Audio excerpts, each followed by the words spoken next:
The latest Disney earnings call is out, and CEO Bob Iger is taking a huge risk, a gamble like you may have never seen. Today, we'll tell you what's going on behind the scenes and how we think investors will fall with the Disney Q3 earnings call.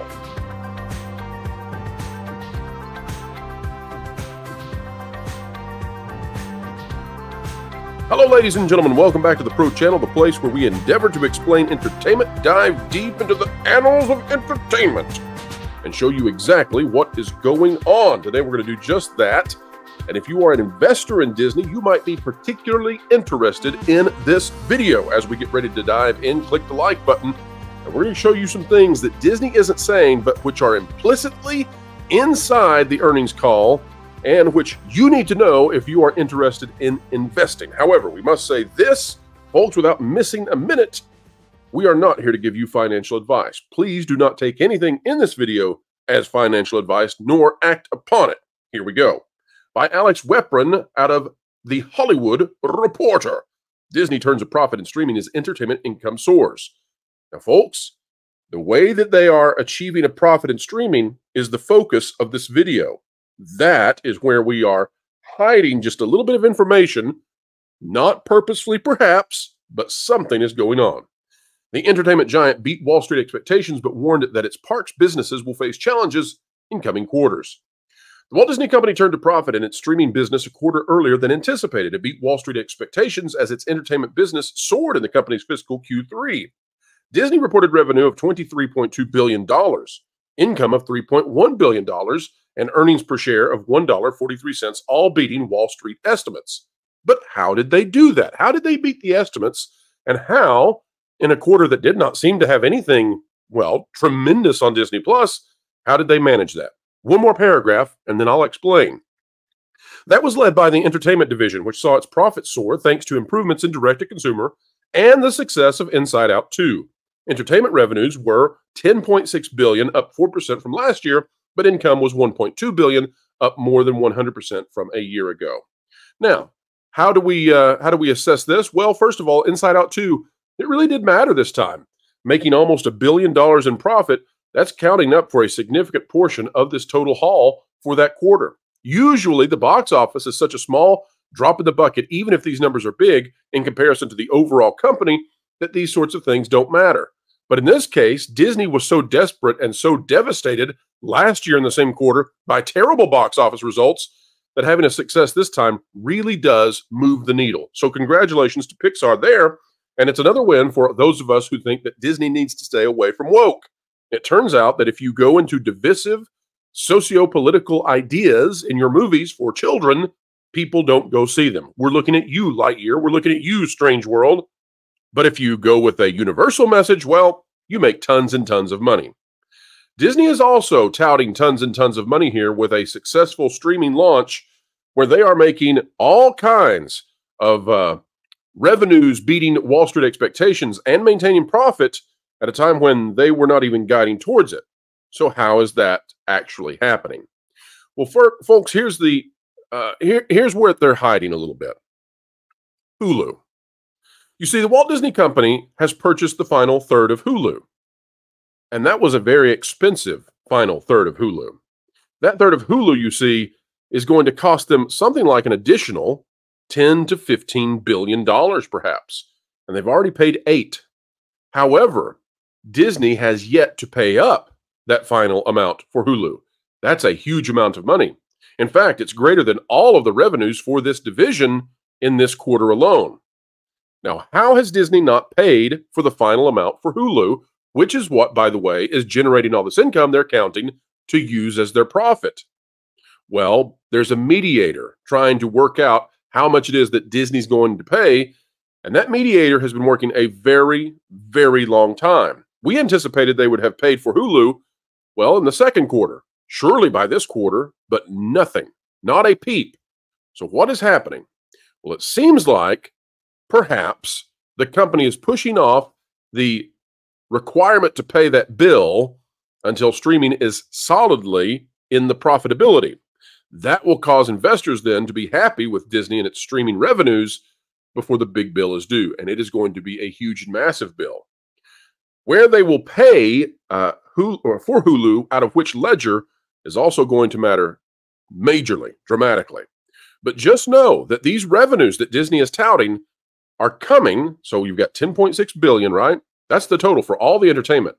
That is coming from something that they have not paid for yet that is going to cost double that amount just for 1/3 remaining that they have to buy. Now, investing and the stock market is largely a psychological game. The gamble that Bob Iger is making here is that investors won't know that. And because they won't know that, they won't realize that all of these earnings are coming off of a future incredible expense that, frankly, wipes out any chance of any of this in reality being profitable for many, many years. But Disney is hoping investors won't know it. All right, let's move on. All right, the DTC streaming business specifically, which includes Disney Plus, Hulu, and ESPN Plus, had revenue of $6.4 billion. So let's add that up again, folks. If $15 billion might be the additional that Disney has to pay, that's more than double, again, the entire revenue of the quarter, little alone the profits of the quarter. It will take a very long time for Disney in reality to get into profitability.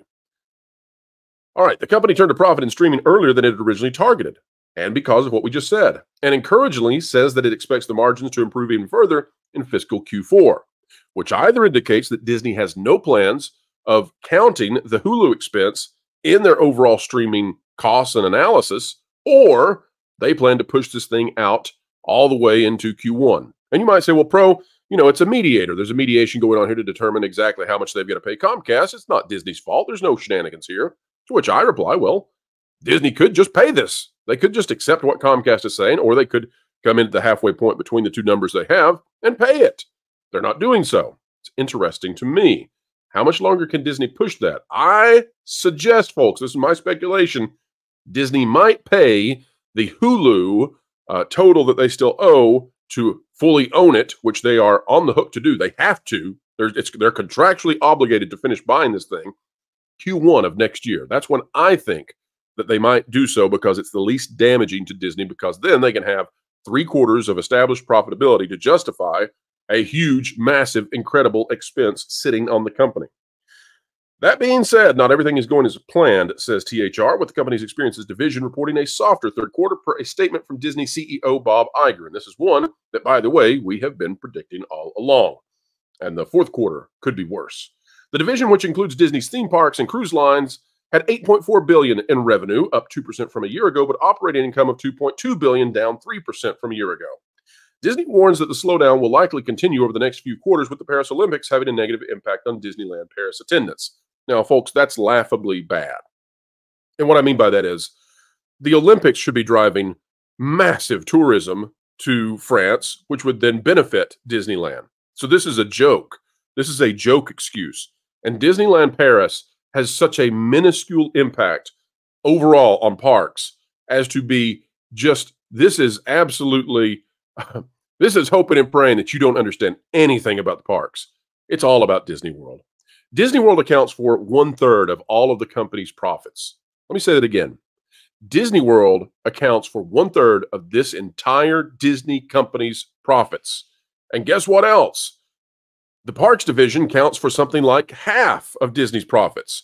So Disney World takes up a huge chunk, 60% of all of those profits coming in from the parks and experiences. Disney Cruise Lines is right up there. Disneyland next. And then way down the list, you've got the international parks like Disneyland Paris. So the idea that people are going to the Olympics en masse, and that is causing you, with all the tourism going to France, to suddenly not have a great time at Disneyland Paris, and that's also the reason that you're guiding towards negative growth with your Disney parks and experiences. No, folks, that is giving you a different answer for a very real problem. Says our performance in Q3 demonstrates the progress we've made against our 4 strategic priorities across our creative studios, streaming, sports, and experience businesses, said Iger in a statement. This was a strong quarter for Disney, driven by excellent results in our entertainment segment, both at the box office and in DTC, as we achieved profitability across our combined streaming businesses for the first time and a quarter ahead of our previous guidance. But remember, folks, again, this is achieved simply by not talking, dealing with, or paying out for the final third of Hulu. And that bill is due. Despite softer third quarter performance in our experiences segment, adjusted EPS for the company was up 35%, and with our complementary and balanced portfolio of businesses, we are confident in our ability to continue driving earnings growth through our collection of unique and powerful assets. So, folks, here's what I think will happen. This is, again, speculation, because I'm basing this on human psychology. I suspect Disney will have a good day with their stock, but we'll need to watch this over the next 4 or 5 days to see what will happen. Disney's already at a very low point, so it's hard for them to keep going down, down, down, although they could, but it all depends on whether or not this Bob Iger gamble pays off. Will investors simply see the streaming numbers, which I suspect they will? I don't think many will dive deeper. And will that matter to them more than what they see with a stalled-out parks division? Well, we're here to tell you about the Hulu situation. And we're wondering, will investors get a clue? All right, folks, that is the video for today. It's going to be interesting. We will not make a snap judgment about the Disney stock. We'll keep watching it, and we'll let you know what we think is going to happen over the next days as Disney gets ready for D23. All right, it is time to say sayonara for now. But, folks, we hope you will enjoy coverage of the earnings call as it was done live over on Valiant Renegade, and check out our coverage on thatparkplace.com.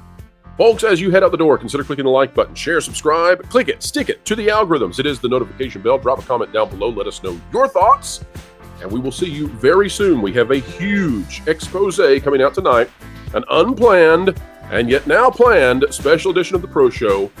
It will be this Wednesday, today, if you're watching this video at the time of release, at 8 p.m. Eastern. We think we have caught something huge, and that is an effort to destroy YouTube channels, and in particular, Nerdrotic, in a way that you have to see. It's something new that we need to expose before it perhaps is successful. All right, folks, we will see you there. Until then, keep learning, keep growing, and keep having fun. You'd better hang on to your feathers, little bird. What are you listening to? They need to put you in the show. What? Jose, what are you listening to? You don't even have ears. Vacation Radio 24/7. Original music on YouTube. Huh? Vacation Radio. WDW Pro Music Channel. I have no idea what you're saying. But if you want to be listening to music, you should head over to Vacation Radio 24/7 on YouTube. One of the 100 other channels WDW Pro's been working on. Oh! And I have a song for you, Jose. Jose Cowabunga. He is Jose Cowabunga. He's Jose. That one seems a little bit foreign to you.